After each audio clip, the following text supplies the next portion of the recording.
of Ukraine. The White House has already said now's not the time for Ukraine to join NATO, even though others in Ukraine might disagree. They would say this is exactly the time as they are under siege from Russia. Joining us, and I'm so grateful to see his face, is Joe Lindsley.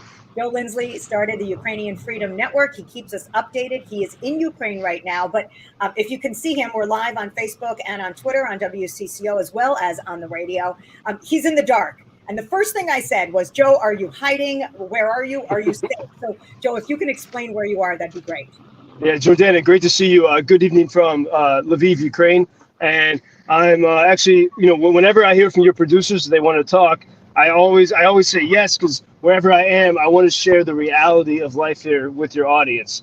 And so sometimes we've been in very difficult places. Right now, with some great friends, we're traveling this evening to the mountains, to the Carpathian Mountains. I hope no Russians are listening to the broadcast for that. But we're going to the mountains, and tomorrow my plan early in the morning is to look for mushrooms, which is a favorite Ukrainian pastime, porcini mushrooms in particular.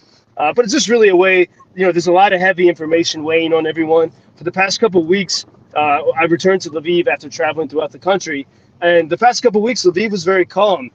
There were no air alarms, I think, for almost 2 weeks.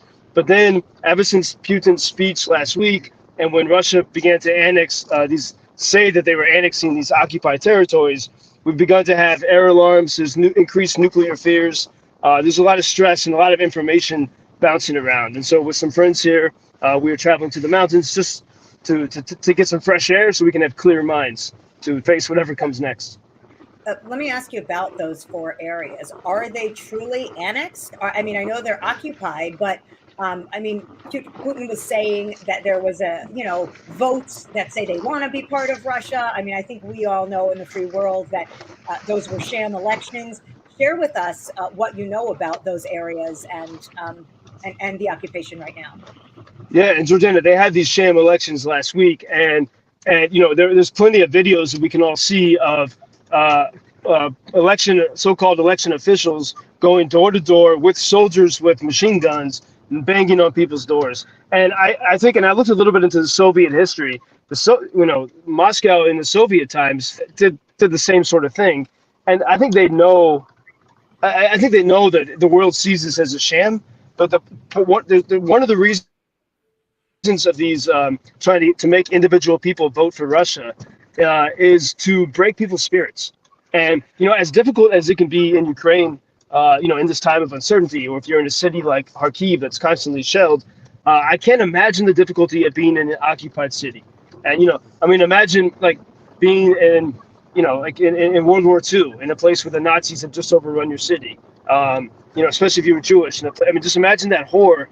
That is what people are facing in occupied Kherson right now, in occupied parts of Zaporizhia. And so the Russians are trying to break people's spirits. At the same time, these so-called annexed territories, and for example, the region of Zaporizhia, the capital of that oblast, the region, Zaporizhia, is still in Ukrainian hands. I was there a few weeks ago. So it's ridiculous to say that the region is, the Russians do not even control all of it, and yet they're claiming it. And there was Ukrainians found some humor in the fact that it was September 30th when Putin, in this bizarre ceremony at the Kremlin, announced that he was, taking over these territories. One day later, the town of Lyman, which is in the so-called annexed area, was freed by Ukrainian soldiers. And when I speak with my friends in the military, and by all accounts, you can see as soon as the Ukrainians approach these towns, as they're beginning to liberate them, the Russians are fleeing. They are running.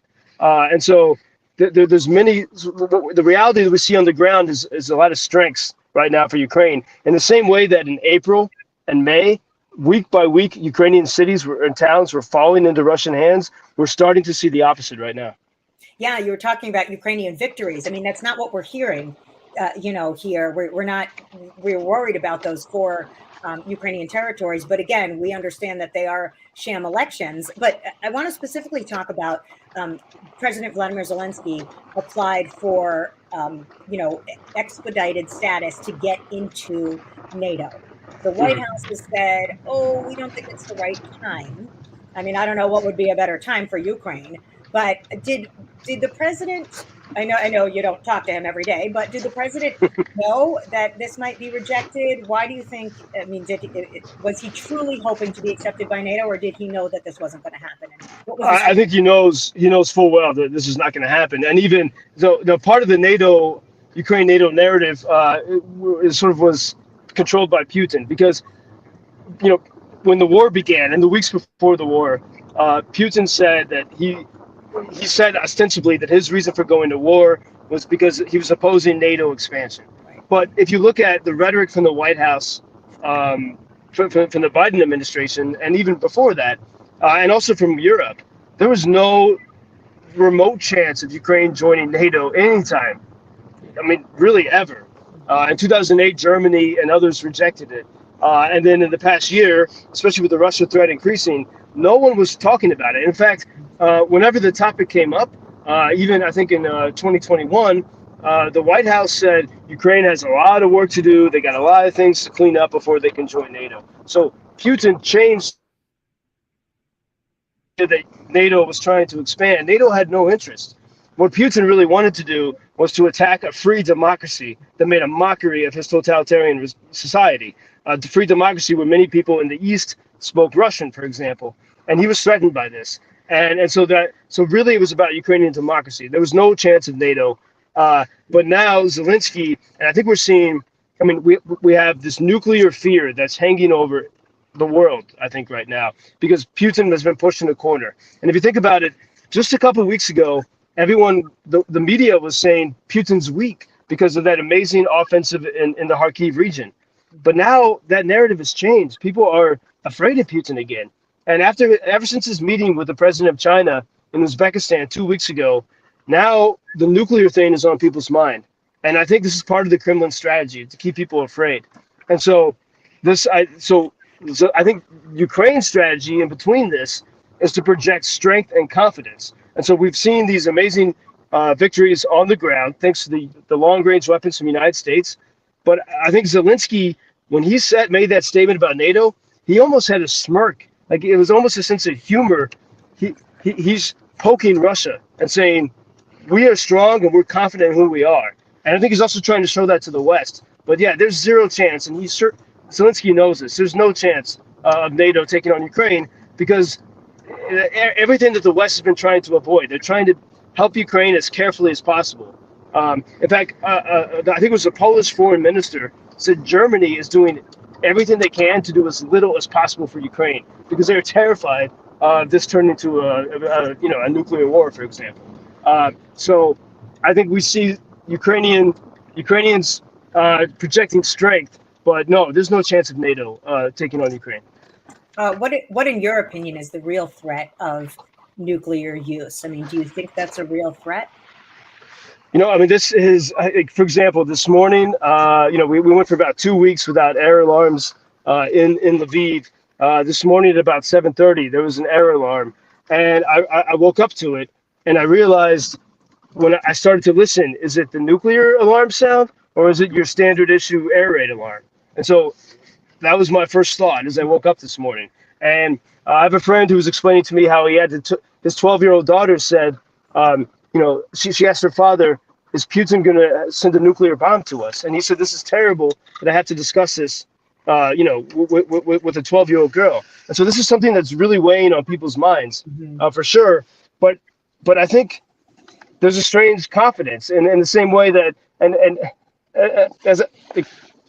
the past few days, everyone's been talking about the nuclear question, but yet there's not a fear. Like no one goes running when there's when there is an alarm. And I think the difference is that, and I think this is the key to Ukraine's success, is that they don't live in fear. And right now, if you look at what's happening in Iran, look at the women who were protesting there. And there was a protest in London over the weekend. There were two protests. There was a pro-Ukraine protest and a pro-Iran, a protest in favor of the Iranian women who are saying we're not going to be oppressed anymore. And those two protests collided near Trafalgar Square, and they started chanting together in solidarity. And you see two cultures there who are not victims. They refuse to be victims. Whereas we look at Russia, and when Putin gave his speech last week in the Kremlin, he was saying, oh, Russia is being oppressed by the West. And meanwhile, you have thousands of people in the Red Square who are not afraid of bombs coming down. Ukraine, you cannot gather like that. Mm-hmm. And they're claiming to be victims.